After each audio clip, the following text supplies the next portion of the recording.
Voltamos com o programa Viva Saúde. Hoje estamos falando sobre a realidade do HIV aqui no Brasil. Estamos falando sobre profilaxia pré-exposição, profilaxia pós-exposição, tratamento do HIV. Enfim, muitos assuntos importantes dentro dessa realidade para nos situar, para a gente saber o que é que está se passando aqui no Brasil, o que é que está se passando dentro dessa linha de cuidado que é tão importante, que a gente precisa valorizar bastante e massificar essa informação. A gente está conversando hoje com o Dr. Fernando Chagas, infectologista, que está aqui com a gente. Dr. Fernando, no primeiro bloco falamos bastante sobre a PrEP, né, o impacto dela, o impacto positivo que ela vem causando, né, a profilaxia pré-exposição, antes de você ter contato com o vírus, né? Sabe que pode ter um contato de risco, vai lá e faz esse acompanhamento, toma as medicações e você fica ali bem mais protegido. Dr. Fernando, explica pra gente. Já falou que houve sim um impacto muito importante depois que a PrEP foi massificada aqui no país. São Paulo é um exemplo. Mas para fazer a PrEP, você vai testar também, não vai? Isso. E aí, essas pessoas testadas também podem impactar o número de casos de HIV no Brasil? Também se chegou a outros diagnósticos que talvez sem ela não se chegaria nesse caminho? Pois é, Mina, a gente acredita, claro, isso é uma estimativa, mas a gente acredita que aproximadamente, olha que número incrível, 200 mil pessoas no Brasil possam ser portadoras do vírus e elas não sabem do diagnóstico, né? Então são essas pessoas que de fato estão transmitindo. Então a PrEP acabou, isso a gente viu muito em São Paulo, né? A PrEP acabou que fez com que muita gente fosse buscar a PrEP e acabasse descobrindo ser portadora do HIV. Mesmo ali bem assintomático, né? Mesmo muito assintomático. Essa é que é a grande questão do HIV. Parece muito uma outra situação que acaba também sendo da mesma forma, é a sífilis. Aqui em João Pessoa a gente percebeu isso com a PrEP. Uma quantidade muito grande. Muita gente dizia, a PrEP vai estimular as pessoas a não utilizarem camisinha. E o que é que a gente viu? Não. Na verdade, muita gente já não utilizava camisinha, né? Então, se já não utiliza, que pelo menos nós possamos protegê-la contra o HIV. E o que é que a gente percebeu? No início, principalmente do programa, e isso até hoje, né? Muita gente, quando vai começar o programa, descobre que a portadora da sífilis também é ali. Então, a pessoa já não usava camisinha de fato. E a gente passa a acompanhar. A gente, claro, vai liberar o medicamento, a pessoa vai tomar, não vai pegar HIV, mas a gente vai fazendo os exames periódicos em relação a sífilis e outras ISTs. Só para você ter uma ideia, a gente tem uma tecnologia de detecção de dois tipos de bactérias, que é uma chamada Chlamydia trachomatis e a outra que é a Neisseria gonococcus, dois palavrões, né? Que são bactérias que causam ISTs, causam a gonorreia, né? Causam a uretrite. É muito difícil dar o diagnóstico dessas doenças quando elas são assintomáticas. Então, a pessoa pode estar com a bactéria e estar transmitindo e não sabe. E as outras pessoas supostamente nem vão pensar que essa pessoa está, porque ela vai dizer, olha, eu tive relação com fulano, só que eu estou aqui saindo pus, desculpa a palavra é essa de verdade, né? Está saindo pus aqui. Mas a pessoa não tem queixas, então não foi com essa pessoa. Esse é o grande problema. Olha a tecnologia que a gente tem. A gente tem uma chamada PCR de urina. O que significa isso? Eu consigo pegar, diagnosticar um fragmento dessas bactérias na urina da pessoa. É uma tecnologia absurda, claro, surgiu pós-Covid, porque a Covid, a tecnologia que foi buscada para a gente diagnosticar a Covid, né, basta lembrar que no início a gente mandava um materialzinho para o Pará, olha só, e passava 30 dias às vezes para sair o resultado. Hoje a gente faz em 15 minutos, olha que coisa incrível. A gente acabou usando essa tecnologia para detectar gonorreia e clamídia. Então, você entra no programa, a gente já solicita a urina, já vê na hora, se tiver, trata na hora. Uma dose só de ceftriaxona, uma dose só, acabou, a pessoa já está curada e quebrou o ciclo de transmissão, né? Isso tem um impacto muito bom. Um impacto maravilhoso, porque aí você consegue chegar, no caso, um exame que vai levando a outra condição, que vai levando a outra condição, e isso é fazer saúde, né? Isso é fazer saúde, né? Então a gente quer, na verdade, que a população realmente ela se preocupe, investigue, vá atrás, porque isso é importante, a gente precisa sim se cuidar, precisa sim evitar que as doenças aconteçam. E quando a gente tem qualquer suspeição, aí sim, gente, aí mais que nunca, principalmente quando se trata do HIV, precisamos buscar ajuda, precisamos sim buscar os serviços de saúde para orientação e para fazer todos os exames que forem necessários, porque pode fazer completa diferença na vida de uma pessoa quando se faz um exame, quando se faz a PrEP ou mesmo a profilaxia pós-exposição. Doutor Fernando, profilaxia pós-exposição. Quem é que pode fazer? Quanto tempo após a exposição de risco ela é eficaz? Explica pra gente.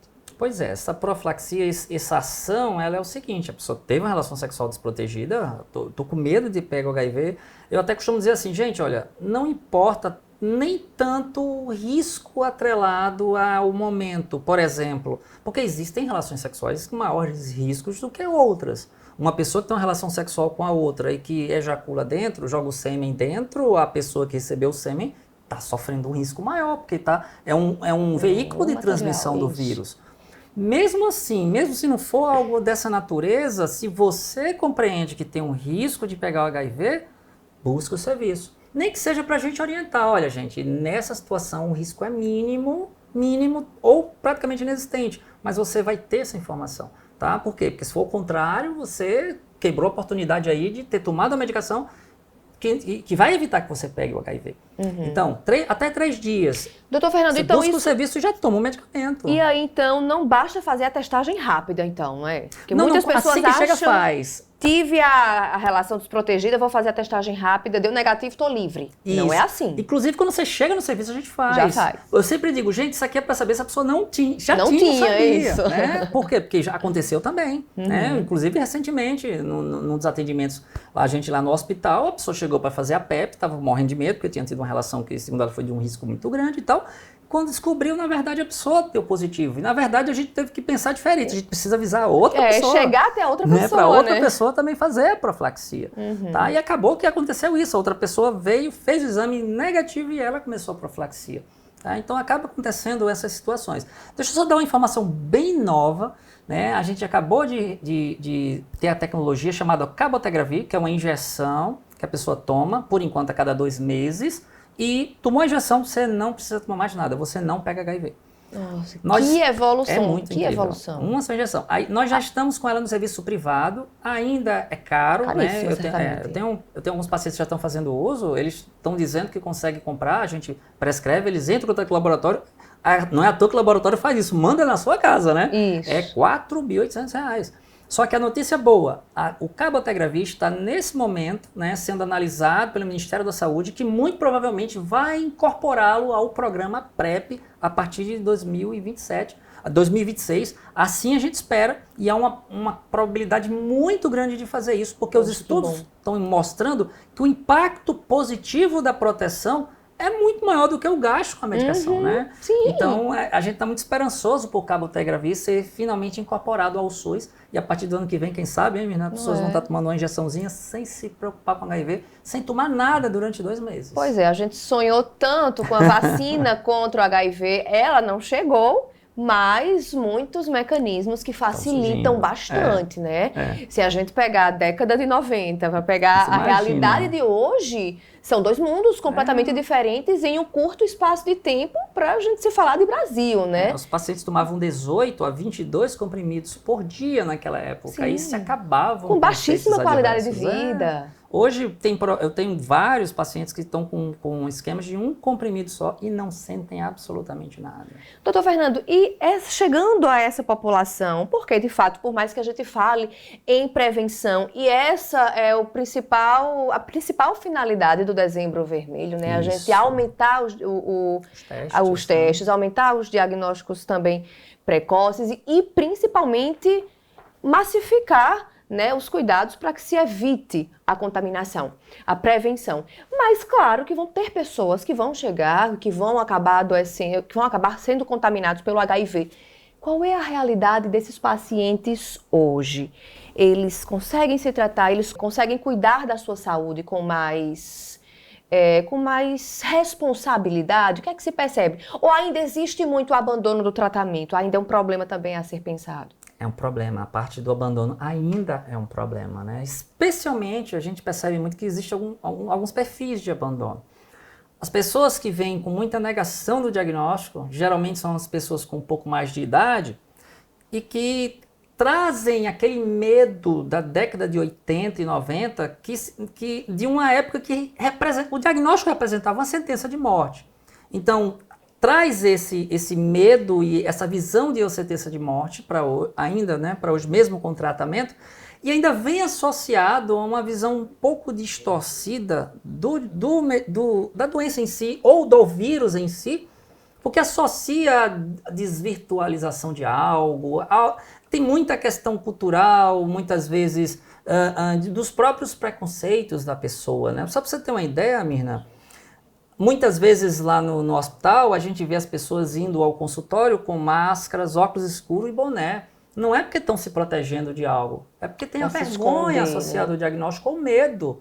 Tá? Eu costumo dizer que o HIV hoje é muito mais impactada pela vergonha, pelo preconceito, do que propriamente pelo próprio vírus em si, pelas alterações que o vírus poderia trazer. Qual o perfil que a gente tem visto hoje? Jovens, muitas vezes não conhecem o vírus, mas que têm aderido muito bem.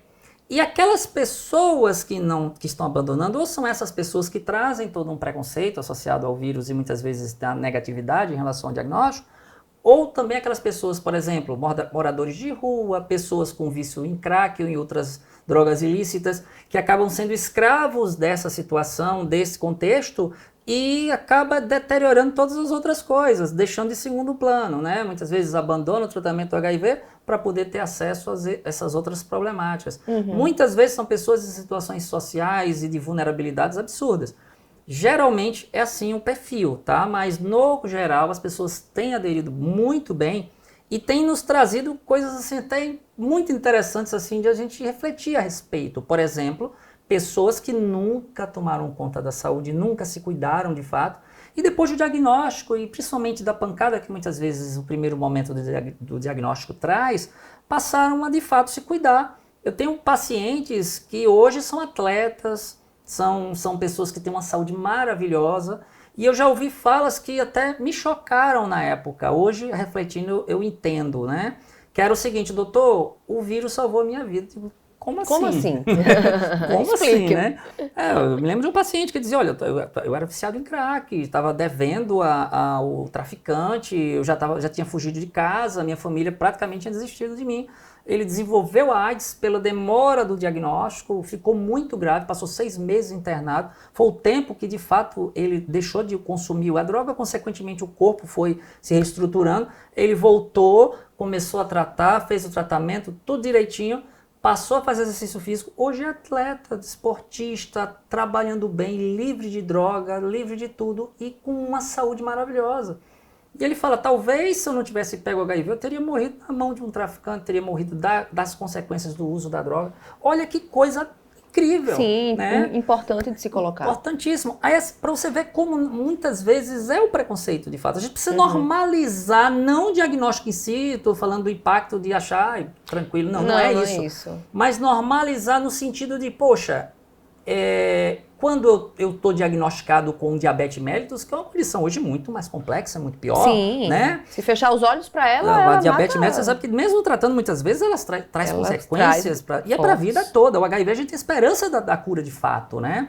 Eu digo para os meus pacientes, olha, eu tomo remédio para pressão alta, eu tomo remédio para dor crônica, daqui a 10 anos, se eu tiver sorte, eu vou estar tomando a mesma quantidade de remédio que eu tomo hoje. Um pouquinho mais. Né? Aí eu digo, você, por exemplo, um paciente meu, eu digo, olha, você que está aqui agora, você está tomando 2 ou 1 comprimido, daqui a 10 anos você vai estar tomando ou uma injeção semestral, ou já vai estar curado. A perspectiva para o HIV é muito mais positiva do que para uma pessoa, por exemplo, com diabetes mellitus, né? Olha só. Mas a gente, quando tem um diagnóstico de diabetes mellitus, tá tudo bem. Eu com HIV não. Meu Deus, HIV esconde porque ninguém pode saber. Entendeu como o negócio está distorcido? A gente precisa discutir e é importante esse momento para trazer à luz essa situação? Pois é, e é importante isso que o Dr. Fernando falou, né? A gente está falando aqui que conviver hoje com o HIV está completamente diferente do que já foi no passado, que se você tem aí seus 35, 40 anos acima, né, já teve contato com essa realidade, já viu um pouco sobre essa realidade.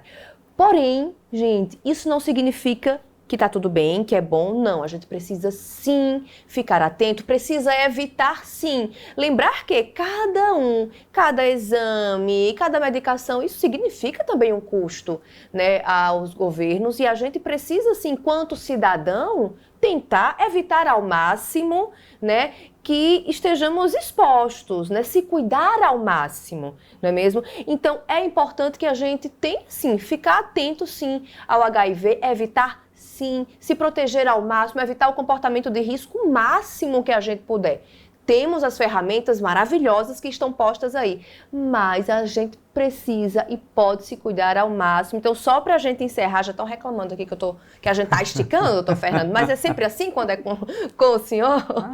Doutor Fernando, o senhor mesmo falou que tem muito jovem que mal conhece sobre o HIV. Então vamos fazer aquela retrospectiva, vamos falar um pouquinho sobre quais são os comportamentos de risco, o que é estar em risco para o HIV nos dias de hoje, na nossa realidade, e quem é o público-alvo principal para o HIV. Eu tenho sempre voltado muito para os jovens, porque na minha época de adolescente, para a gente conseguir conhecer uma pessoa, nossa... Hoje não, as redes sociais, a própria questão dos celulares facilitaram muito esses contatos interpessoais, consequentemente os contatos mais íntimos. Então a gente precisa discutir no sentido de responsabilidades, né? Você pode estar passando para alguém algo ou pegando desse alguém algo. E muitas vezes passando para pessoas próximas que pode estar confiando em você e você quebrando desta confiança. Então eu acredito que parte muito da questão da responsabilidade. Tenho responsabilidade em relação à saúde de vocês, gente, né? No sentido de exposição. O que seria uma exposição? Uma relação sexual desprotegida com muitas vezes uma pessoa que você nunca viu, que você não conhece. Então é importante conhecer, conversar e não ter vergonha de perguntar e não se chatear quando for perguntado. Essa troca de informações associado a essas estratégias que a gente falou, PrEP, PEP, preservativo, acredito que é o grande segredo para a gente frear a transmissão do vírus. E se der positivo, tratar, porque quem trata fica com o que a gente chama de carga viral indetectável. O vírus some do sangue, então fica com carga viral indetectável. Se não tem no sangue, não tem no sêmen, não tem na região anal, não tem na região vaginal, não transmite. E quem não transmite, quebra o ciclo de transmissão. Nós não temos medo de que tem um HIV e se trata. O problema é quem tem e não sabe. A gente precisa diagnosticar para quebrar o ciclo de transmissão e as pessoas continuarem tomando medicamento para futuramente a gente conseguir curá-los. Então a ideia é testar e ter responsabilidade. Obrigada pela participação, doutor Fernando. Muito obrigada a você de casa também por estar aqui conosco, por deixar a gente entrar na sua casa e levar toda essa informação até a sua família. Um beijo carinhoso e a gente se encontra no próximo Viva Saúde.